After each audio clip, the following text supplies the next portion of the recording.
მოგესალმებით ძვირფასო რადიო მსმენელები. ეთერშია კოდის სათემო განათლების ცენტრის რადიო სახელწოდებით რადიო ზაო. მე მის წამყვანი კატა დემეტრაშვილი ვარ. ეთერშია დღის ამბები კოდიდან. 2025 წლის 17 ოქტომბერს სოფელ კოდას მაღალი რანგის სტუმრები ეწვია ჰააგიდან.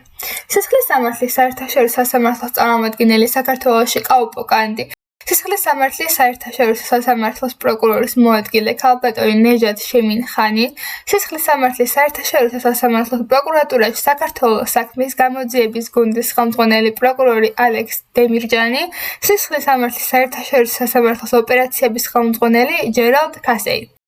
კოდაში სტუმრებს დახვდნენ თეთრი წყაროს ადგილობრივი ხელისუფლების წარმომადგენლები, მუნიციპალიტეტის მერის ბატონ გიორგი ციკლაურის ხელმძღვანელობით. სტუმრების შეხვედრა დევნილ მოსახლეობასთან უზრუნველყო კოდის სათემო განათლების ცენტრმა ქალბატონ მადონა ოქროპირიძის მასპინძლობით. სტუმრებს სურდათ ადგილზე ენახათ მათ მიერ დაფინანსებული პროექტის მიმდინარეობა, რომელიც ოქტომბრის ბოლოს სრულდება.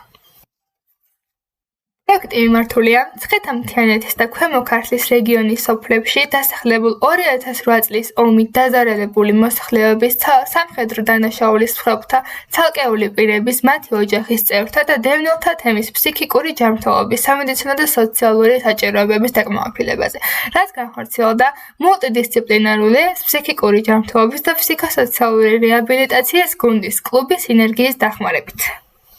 დევნილმა მოსახლეობამ სტუმრებს ასეთი ღირებული პროექტისთვის მადლობა გადაუხადა.